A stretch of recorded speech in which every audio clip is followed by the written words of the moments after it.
नमस्ते दोस्तों, आज का कहानी शुरू करते हैं। मैं अपनी क्लास में सोती ही रहती थी।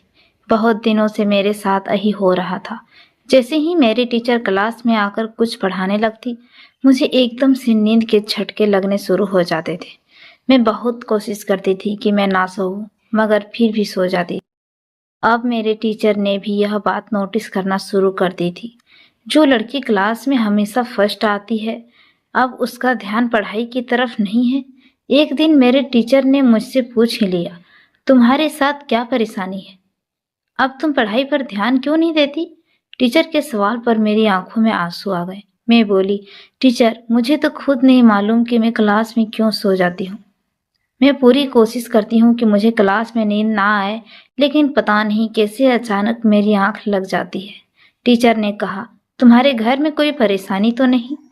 मैंने नहीं में सिर हिला दिया और बोली, मेरे पिता का देहांत हो चुका है, मगर मेरी माँ ने घर का सारा इंतजाम खुद ही संभाल लिया है। मुझे किसी भी चीज की कोई कमी नहीं है। हमारे घर में किसी बात की कोई टेंशन नहीं। टीचर ने अपना सिर हिलाया और कहा, ठीक है, तुम जाकर बैठ जाओ, लेकिन आगे से ध्यान रखना कि क्लास में सोना नहीं है। मैंने टीचर से वादा कर लिया, मगर फिर भी मैं अपने वादे पर पूरी नहीं उतर पाई। अगले दिन फिर से मैं सो गई। अब तो मजबूर होकर मेरे टीचर को मुझे सजा भी देनी पड़ रही थी, मगर मैं क्या करती। नींद पर किसी का कोई जोर ही नहीं होता है। कहते हैं कि नींद तो सूली पर भी आ जाती है। मेरा भी इसी समय यही हाल था। आज मैं फिर से क्लास में सो गई। मेरे टीचर ने कहा, कल तुम अपनी माँ को स्कूल लेकर आना। यह बात सुनकर मैं घबरा गई कि माँ ना जाने मेरे साथ क्या बर्ताव करेगी, लेकिन अपने टीचर का मैसेज माँ को देना भी तो जरूरी था। मैंने माँ से कहा, माँ, आपको मेरे टीचर ने स्कूल बुलाया है। मेरी बात सुनते ही माँ ने माथे पर शिकन पड़ गई। वह बोली, क्या बात है लक्ष्मी, तुमने कल स्कूल में कोई शैतानी तो नहीं की? मैंने नहीं में सिर हिला दिया। माँ अभी भी मुझे शक की नजरों से देख रही थी। वह बोली, फिर तुमने ऐसा क्या किया कि मुझे स्कूल में बुलाने की नौबत आ गई है? कुछ तो जरूर किया होगा। मैं माँ से कहने लगी, माँ, मैं कुछ नहीं जानती कि टीचर आपको क्यों बुलाया है। हालांकि मुझे सब कुछ मालूम था कि टीचर ने माँ को इसलिए बुलाया है ताकि वह उन्हें बता सके कि मैं स्कूल में सोती ही रहती हूँ। लेकिन उस समय मैं अपनी माँ के सामने अनजान बन गई थी। माँ बोली, लक्ष्मी, तुम तो जानती हो ना कि मैं लोगों के घरों में काम करती हूँ, तभी तो मैं तुम्हें एक अच्छे स्कूल में पढ़ा रही हूँ, तुम्हारी हर जरूरत पूरी कर रही हूँ। अब अगर मैं अपना काम छोड़कर तुम्हारे स्कूल का चक्कर लगाने लग जाऊं तो फिर हम कहाँ से खाएंगे? तुम अपने टीचर से कहना कि मेरी माँ बीमार है, वह स्कूल नहीं आ सकती। जो कुछ भी कहना है वह मुझे ही बता दे। मैं घर जाकर अपनी माँ को सारी बात बता दूंगी। फिर तुम कल आकर मुझे सब कुछ बता देना। मैंने सिर हिला दिया। मुझे खुशी हुई कि माँ स्कूल नहीं जा रही है। अगले दिन जब टीचर ने मुझसे पूछा कि तुम्हारी माँ स्कूल क्यों नहीं आई, तो मैंने टीचर से कह दिया, मेरी माँ बीमार है। टीचर ने कहा, जैसे भी हो तुम अपनी माँ को कल जरूर स्कूल लेकर आना। उन्हें कहना कि वे एक बार आकर मुझसे जरूर मिल ले। मुझे उनसे कुछ जरूरी बात करनी है। आज फिर मैंने घर जाकर माँ को टीचर का मैसेज दे दिया, मगर मेरी माँ ने फिर से कोई बहाना बना दिया। यह बात होते होते प्रिंसिपल तक पहुंच गई। उन्होंने मुझे अपने ऑफिस में बुलाया और बोली, लक्ष्मी, तुम एक बहुत ही ब्राइट स्टूडेंट हो। तुम्हारी एक तरफ से हमें कोई शिकायत नहीं है मिली। अब मुझे बताओ कि तुम्हारी 8वीं कक्षा में आ गई हो, अच्छी खासी समझदार हो गई हो, फिर क्यों तुम्हारी तरफ से शिकायतें आने लगी? जब तुमसे कहा जाता है कि अपनी माँ को स्कूल लेकर आओ, तो वह भी तुम नहीं लेकर आती। मुझे बताओ कि तुम्हें क्या परेशानी है? मैं बोली, मैडम, मेरे पिता का देहांत हो चुका है और मेरी माँ लोगों के घरों में जाकर काम करती है ताकि मुझे अच्छे स्कूल में पढ़ा सके और मेरी सारी जरूरतें को पूरा कर सके। इसलिए वह स्कूल नहीं आ सकती, क्योंकि उन्हें काम से छुट्टी ही नहीं मिलती। अगर वह ऐसे ही मालकिन की इजाजत के बगैर छुट्टी कर लेगी तो वह उन्हें काम से निकाल देगी। मैडम बोली, अच्छा चलो ठीक है, तुम्हारी माँ नहीं आ पाती तो समझो कि मैं ही तुम्हारी माँ हूँ। मुझे बताओ कि क्या तुम्हें कोई परेशानी है, क्या कोई बात है जिसकी वजह से तुम ठीक से सो नहीं पाती? पूरी क्लास में तुम्हारा ध्यान कहाँ पर होता है?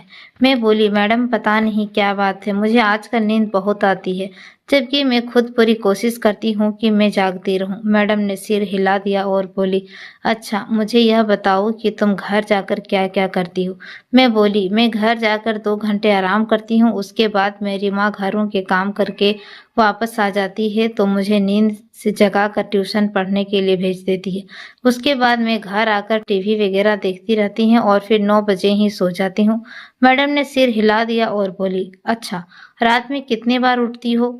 तब मेरे दिमाग में एकदम से एक बात आई और मैं बोली, मैडम मेरी माँ मुझे रात में उठाकर जूस लाने को कहती है। मैडम ने हैरत से मेरी तरफ देखा। मैं भी अपनी बहुत ज्यादा परेशान हो गई थी। मैडम ने कहा, तुम्हारी माँ को इस टाइम जूस की क्या जरूरत पड़ जाती है? मेरा तो दिमाग बिल्कुल खाली हो गया था। मुझे इस बारे में कुछ भी नहीं पता था। रात के इस पहर में मैं बहुत गहरी नींद में सोई हुई होती थी। जब माँ मुझे उठा देती थी, मैं नींद की हालात में जूस लेकर आती तो माँ का कमरा बंद मिलता। रात बहुत ज्यादा होती थी और मुझ पर भी नींद सवार होती थी, इसलिए मैंने कभी भी इन चीजों के बारे में सोचने की कोशिश नहीं की और ना ही कभी अपनी माँ से इस बारे में सवाल किया। मैंने जल्दी से मैडम से कहा, असल में मैडम मेरी माँ की तबीयत खराब रहती है, अचानक ही उन्हें भूख लग जाती है, इसलिए मैं उनके लिए जूस ले जाती हूँ। मैडम ने कहा, इन चीजों की कोई बदल तो होगा ही, बिस्किट वगैरह खा लिया करें, इतनी रात में आपको ना जगाया करें। मैंने जल्दी से कहा, मैडम मैं इस बात का हल जरूर निकाल दूंगी, आप बेफिक्र रहें। मैंने मैडम से वादा किया और अपना क्लास में आ गई। अब मेरी नींद पूरी तरह से उड़ चुकी थी। मेरा दिमाग माँ की तरफ लगा चुका था कि वह मुझसे रात में जूस क्यों मांगती है। यह सवाल मुझे परेशान कर रहा था। जब मैं घर गई तो माँ अपनी ही सोच में गुम बैठी थी। उन्होंने मुझसे यह भी नहीं पूछा कि आज मैं स्कूल नहीं आई तो तुम्हारे टीचर ने तुमसे कुछ कहा या नहीं। मैं खुद ही माँ के पास जाकर बैठ गई और बोली, माँ आज भी मेरे टीचर तुमसे पूछ रही थी कि तुम हर रोज क्लास में क्यों सो जाती हो, क्या रात में तुम्हारी नींद पूरी नहीं होती? माँ ने मेरी तरफ सवालिया नजरों से देखा। तब मैं बोली, मैंने टीचर से कह दिया कि मेरी नींद पूरी नहीं होती। माँ ने मुझे खा जाने वाले नजरों से देखा, जैसे मैंने कोई अजीब सी बात कह दी हो। माँ बोली, क्यों, तुम्हारी नींद पूरी क्यों नहीं होती? मैं बोली, माँ आप हर रात मुझसे जूस मंगवाने भेज देती हैं तो मैं जाग जाती हूँ, इस वजह से मेरी नींद खराब हो जाती है। यह बात सुनकर माँ मुझे घूरने लगी। बोली, अगर इतना सा काम तुम्हें बोझ लगता है तो मत क्या करो, एक गिलास जूस फ्रिज से निकाल कर लाना होता है, इसका तुमने इतना बड़ा बहाना तलाश लिया हो। मैं परेशान हो गई थी, माँ की तरफ देखती रही। माँ बोली, तुम फिक्र मत करो, मैं तुम्हें इस स्कूल से निकाल कर दूसरे स्कूल में एडमिशन करवा दूंगी। मैंने तो यह भी सोच लिया कि मैं यह मोहल्ले ही छोड़ दूंगी, नए मोहल्ले में घर लूंगी, तुम्हें इससे भी अच्छे स्कूल में पढ़ाऊंगी। मैंने माँ की तरफ देखा और उनसे कहा, माँ हमारा तो खर्चा ही मुश्किल से पूरा होता है, इतने हालातों में आप नया घर कहाँ से लेंगी? माँ बोली, यह तुम्हारा सर दर्द नहीं है, मुझे मालूम है कि मुझे क्या करना है और कैसे करना है। इतना कहकर माँ उठकर किचन में चली गई। मेरे दिमाग में ख्याल आया कि जब मेरे पिता जिंदा थे तब भी माँ पिताजी से अक्सर यही जिद करती थी कि मैं इस मोहल्ले में नहीं रहना चाहती, तुम मुझे किसी दूसरे मोहल्ले में लेकर चलो। मगर पिताजी हमेशा यही कहते थे कि मेरी तनख्वाह इतनी नहीं है कि मैं तुम्हारे लिए नया घर ले सकूं।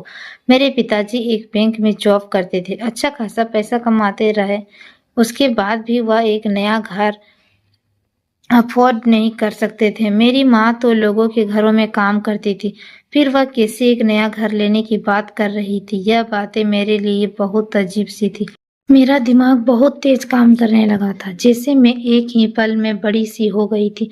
अब मैं हर चीज को बहुत गौर से देखने लगी थी, हर बात को समझने की कोशिश करने लगी थी।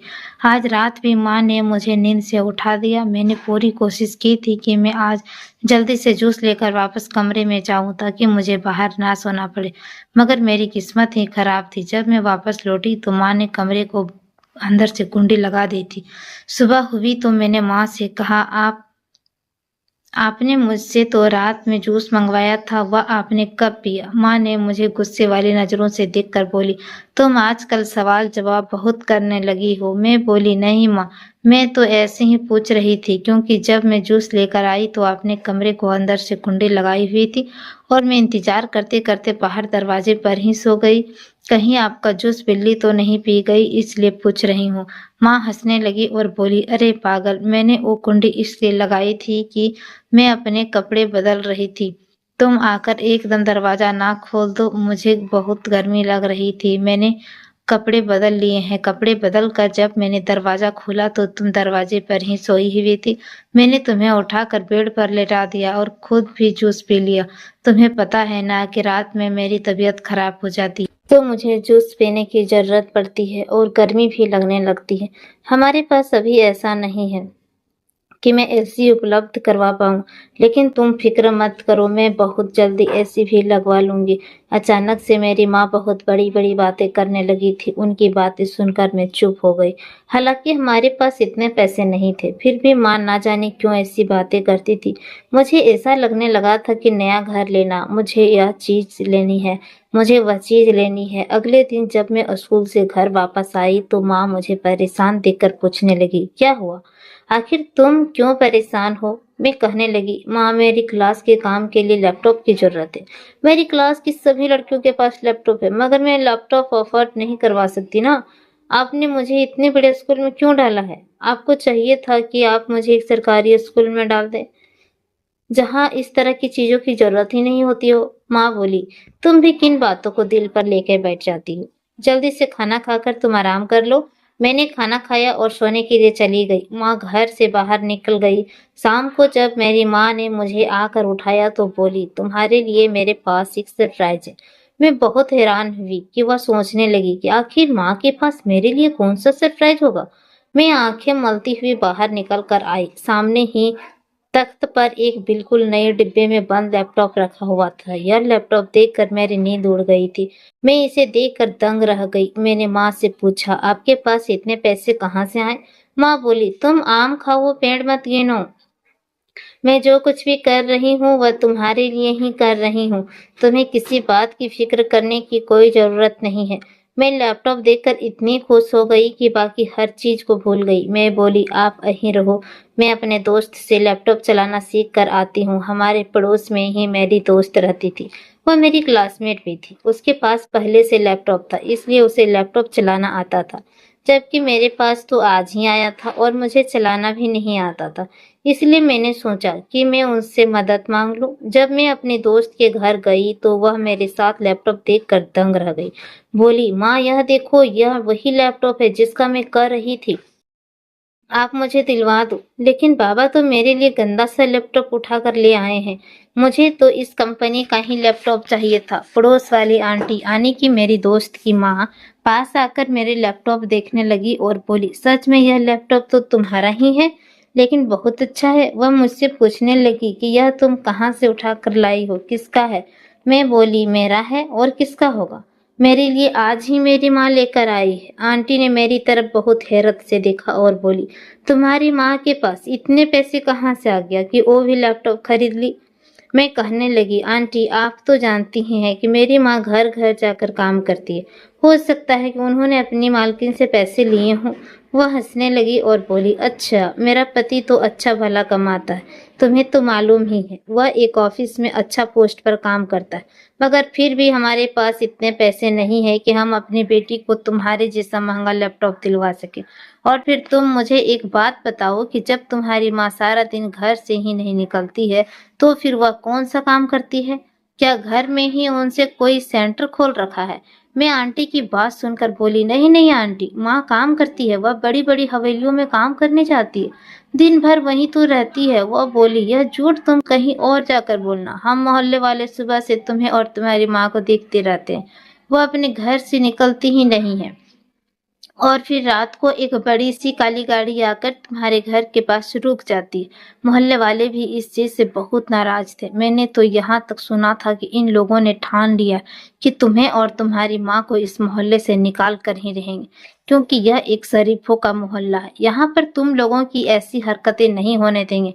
और बेटी, तुम भी हमारे घर मत आया करो। ऐसा ना हो कि मोहल्ले वाले हमारा भी जीना हराम कर दे। मेरी आंखों में आंसू आ गए थे। आंटी, यह कैसी बातें कर रही हैं आप? मैं बोली, आंटी आप यह सब क्यों कर रही हैं?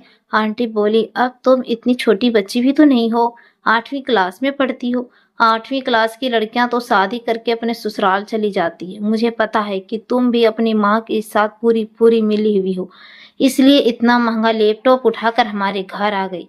अगर तुम शरीफ होती तो तुम इस लैपटॉप को खरीद कर देख कर अपनी माँ से सवाल जवाब करती कि आखिर उनके पास इतने सारे पैसे कहाँ से आए, मगर तुमने कुछ भी नहीं कहा। इसका यही मतलब है कि तुम भी अपनी माँ के धंधे में बराबर के हिस्सेदार हो। मेरी आंखों में आंसू लिए अपना लैपटॉप उठाकर अपने घर वापस आ गई। आंटी ने जो बातें कही थी वह बहुत बुरी थी। उन्होंने मेरे और मेरी माँ के चरित्र पर उंगली उठाई थी और हमारे लिए धंधे का शब्द इस्तेमाल किया था, जो मैं किसी भी हाल में बर्दाश्त नहीं कर सकती थी। माँ ने जब मेरा रोता हुआ चेहरा देखा तो मुझसे पूछने लगी, क्या हुआ? तुम इतनी उदास क्यों हो? मैं बोली, माँ, पड़ोस वाली आंटी मुझसे पूछ रही थी कि तुम्हारी माँ के पास इतने सारे पैसे कहाँ से आए। उन्होंने मुझे इतना महंगा लैपटॉप खरीद कर दिया। माँ बोली, तुम इन लोगों की बातों पर दिल में मत लगाओ। असल में मिर्ची तो इन्हें तब लगेगी जब मैं नई गाड़ी लूं, फिर देखना इन लोगों के कैसे चेहरे उतरते हैं। यह बात सुनकर मैं और ज्यादा परेशान हो गई थी कि आखिर माँ के पास इतने पैसे कहाँ से आ रहे हैं। अब आंटी की बात मेरे दिमाग में घूम रही थी। मेरा दिल बैठा जा रहा था, कहीं वह जो कह रही थी वह सच तो नहीं था। लेकिन मैं यह बात किसी भी हाल में मानने को तैयार नहीं थी कि मेरी माँ के चरित्र में कोई खराबी है। खैर, मैंने भी सोच लिया था कि अब मैं दूध का दूध और पानी का पानी करके ही रहूंगी। मैं सारी सच्चाई जानकर ही रहूंगी। रात को फिर से माँ ने मुझे नींद से उठाकर जूस मांगा था। मैं जूस लाई, मगर फिर से मेरी आंख लग गई थी।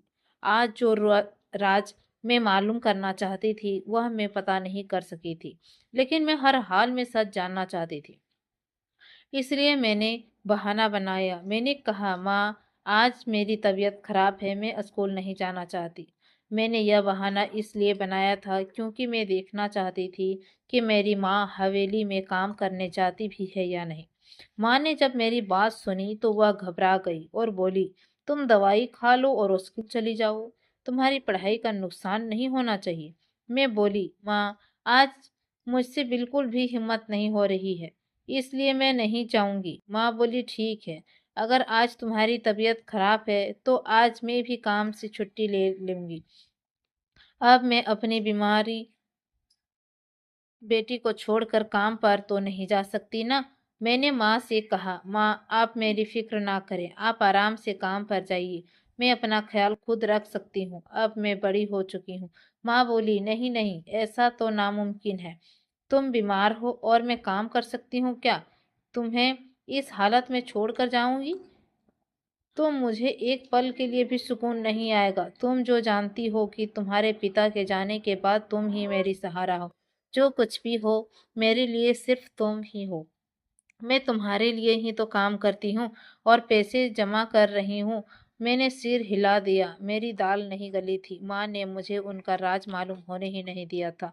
आज वह सारा दिन घर पर ही रही और मेरा ख्याल रखती रही। वह मुझसे कहती रही, चलो डॉक्टर के पास चलते हैं, तुम्हारी दवाई लेकर आते हैं।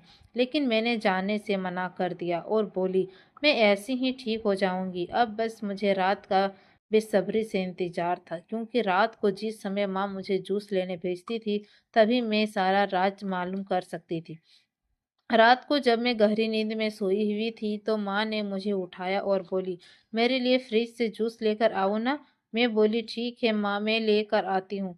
मैं इतना कहकर कमरे के दरवाजे से निकल गई। उसी समय माँ वॉशरूम में चली गई थी। मैं जल्दी से दोबारा कमरे में आकर छुप कर बैठ गई। माँ को नहीं पता चला कि मैं उन्हें चकमा देकर वापस कमरे में आ गई हूँ। माँ जब वॉशरूम से बाहर निकली तो जल्दी से कमरे के दरवाजे को कुंडी लगा दी थी। फिर उन्होंने जो किया उसे देखकर मेरे पैर तले जमीन खिसक गई थी। माँ ने कमरे की खिड़की को खोल दिया था और किसी को इशारा करके कमरे में बुलाने लगी थी। यह बात मेरे बर्दाश्त से बाहर थी। इससे पहले कि मैं उनसे कुछ कहती, तभी कमरे से एक आदमी आ गया। उनसे खुद को सिर से पैर तक काली चादर में छुपाए रखा था। माँ उनको देखकर बोली, अच्छा हुआ तुम आ गए। मैं बड़ी देर से तुम्हारे आने का इंतजार कर रही थी। मैंने लक्ष्मी को भी कमरे से बाहर भेज दिया है। अब तुम्हारे जाने के बाद ही उसे कमरे में उठाकर लाऊंगी। मुझे कुछ पैसों की ज़रूरत है। मुझे पैसे दे दो। मैं अपनी बेटी लक्ष्मी के लिए नए कपड़े खरीदना चाहती हूँ। उसने बहुत से दिन गरीबी में गुजारे हैं। अब मैं उसे हर तरह की खुशियाँ देना चाहती हूँ। अभी तक उस आदमी ने अपने सिर से चादर नहीं उतारी थी। मैं एकदम से खड़ी हो गई और बोली, माँ आप यह सब क्या कह रही हैं? आप मेरे बाप के साथ धोखेबाजी कर रही हैं। माँ मैं भूखी भी मर जाती तो आपसे कभी शिकायत नहीं करती। मुझे नए कपड़े, जूतों, पैसों की ज़रूरत नहीं है। मुझे आपकी दया की ज़रूरत है। मुझे उम्मीद नहीं थी कि आप यह सब कुछ करेंगी। आपने यह सब कुछ क्यों किया? आपने गैर मर्द को हमारे घर में बुला लिया। इसका मतलब जो लोग मोहल्ले में बातें कर रहे थे, क्या वह सब कुछ सच था? कल भी मुझे आंटी ने कहा था कि रात के समय हमारे घर के पास एक काली गाड़ी आकर रुकती है और कोई आदमी निकल कर हमारे घर आता है। मोहल्ले के सभी लोग हमारे खिलाफ हो गए हैं। वे हमें इस मोहल्ले से निकाल देना चाहते हैं। आपने यह सब कुछ तो क्यों किया है? मैं तो किसी से नजर मिलाने के भी काबिल नहीं रही। अब हमें इस मोहल्ले से निकाल दिया जाएगा। क्या आपके पास कोई दूसरा ठिकाना है? बताइए मुझे, हम कहाँ जाएंगे? उसी समय उस आदमी ने अपने सिर से चादर उतार दी थी। उस आदमी को देखकर तो मेरी आंखें फटी की फटी रह गई। वह आदमी कोई और नहीं बल्कि मेरे सगा बाप था, जिसका देहांत हो चुका था, जिसकी अर्थी मैंने खुद देखी थी। मैं बोली, पिताजी आप यहाँ कैसे? पिताजी कहने लगे, बेटी तुम्हारा बाप अभी मरा नहीं है, वह जिंदा है। लेकिन तुम यही समझो कि मैं जिंदा होकर भी मुर्दा हूँ। मैं अपनी मर्जी से कहीं आ जा नहीं सकता। मैंने खुद को एक घर में बंद करके रखा है। रात के समय इसलिए निकलता हूँ ताकि मुझे कोई देख ना ले। और फिर मैंने तुमसे भी अपनी जिंदा होने की खबर भी छुपाई है। तुम अभी ना समझ हो और नादान हो, कहीं तुम यह बात किसी और को ना बता दो। अगर तुम यह बात किसी को बता देती हो तो तुम्हारा पिता जिंदा है तो हम तीनों जेल के सलाखों के पीछे होंगे। बस इसी वजह से मैं तुमसे लाख चाहने के बाद भी नहीं मिल सकता।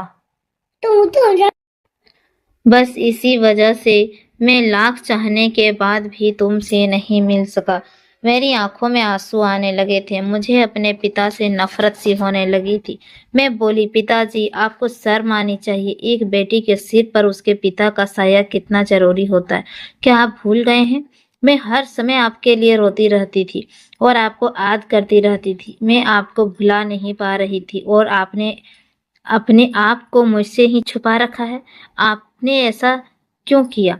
इसके पीछे का वजह क्या है? आप मुझे सारी बातें बताइए। पिताजी की भी आंखों में आंसू आ गए थे। वह कहने लगे, मेरी और तुम्हारी माँ की शुरू से ही यही तमन्ना थी कि हम अपने बच्चों को पढ़ाएं लिखाएं, उसकी हर जरूरत को पूरा करें, बल्कि उसके कदमों में फूलों के ढेर लगा दें। मैं एक बैंक में जॉब करता था। मेरी आमदनी इतनी नहीं थी कि मैं तुम लोगों के लिए एक बड़ा सा घर अफोर्ड कर सकूं, गाड़ी ले सकूं और तुम्हें महंगे स्कूल में पढ़ा सकूं। फिर मेरी यह तमन्ना थी कि मैं तुम्हें डॉक्टर बनाऊं। डॉक्टर बनाने के लिए भी मेरे पास पैसे नहीं थे और मुझे उम्मीद थी कि मैं आगे भी इतने पैसे इकट्ठा नहीं कर पाऊंगा। वह आगे बोले, उन्हीं दिनों मेरे बैंक में एक नया रूल आया था। पति पत्नी के इंश्योरेंस करवाए जाते हैं और पति पत्नी में से जो भी इंश्योरेंस की पूरी किस्त जमा करने से पहले ही देहांत कर जाता है तो उसके दूसरे पार्टनर को इंश्योरेंस के पूरे पैसे मिल जाते हैं। मैंने सबसे बड़ी इंश्योरेंस करवाई थी जो कि 50 लाख की थी। मैंने 4 किस्त भी जमा करवा दी थी। फिर मैंने और तुम्हारी माँ ने आपस में मशवरे कर अपनी झूठी मौत का नाटक रचाया था। मैं जानता हूँ कि यह गलत है। मैंने जो कुछ भी किया वह भी ठीक नहीं था, मगर मैं क्या करता। हालात ही इस तरह के थे कि हमारा गुजारा कम पैसों में हो ही नहीं रहा था और ज़्यादा मैं कमा नहीं सकता था। धोखाधड़ी के अलावा मुझे और कोई रास्ता ही नहीं दिखा। मैंने एक खुफिया कंपनी के साथ कॉन्टैक्ट किया था जो हर तरह के फ्रॉड में मशहूर थे। मैंने उनसे कहा कि मैं अपनी मौत का झूठा नाटक करना चाहता हूँ, तो उन्होंने इस काम में मेरा पूरा साथ दिया। उन्होंने ही मेरी मौत का सारा सीन रिकॉर्ड्स किया और फिर सबसे छुपाकर मेरी अर्थी को बदल दिया गया। मैंने इन लोगों से इस काम के लिए पैसे भी दिए थे। उसके बाद मेरी मौत की वजह से ही तुम्हारी माँ को हम दोनों के इंश्योरेंस के 50 लाख रुपए मिल चुके हैं और वह पैसे मेरे पास रखे हुए हैं। उन्हीं पैसों से हम दोनों तुम्हारी ज़रूरतें पूरी कर रहे हैं। मैंने अपने पिता से कहा, पिताजी यह बहुत गलत है, आपको ऐसा नहीं करना चाहिए था। मेरे पिताजी की आंखों में आंसू थे। वह कहने लगे, लक्ष्मी यह सब करके मैं कौन सा सुकून में हूँ। मैंने तो बस तुम्हारे लिए ही किया है जो भी किया। मुझे इस समय अपनी माँ और पिता के चेहरे पर बहुत बेबसी नजर आ रही थी। मैंने आंखों में भी आंसू बहने लगे थे। मैंने अपने पिता से हाथ चूम लिए और बोली, आप बेशक कानून की नज़रों में गलत हैं, लेकिन मेरे लिए तो आप हीरो हैं।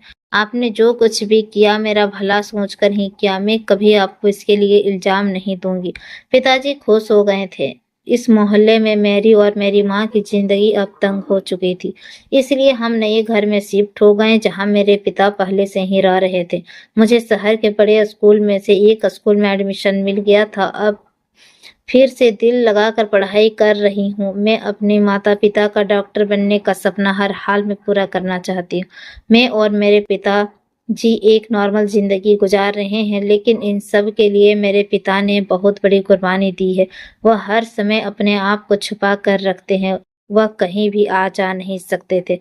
उनके पकड़े जाने का डर भी बहुत ज़्यादा रहता था। मैंने बहुत कोशिश की कि मैं अपने पिता का वीज़ा लगाकर हम पूरी फैमिली विदेश में शिफ्ट हो जाए, मगर ऐसा भी मुमकिन नहीं था क्योंकि उसके लिए भी बहुत सारे पेपर्स की ज़रूरत पड़ती।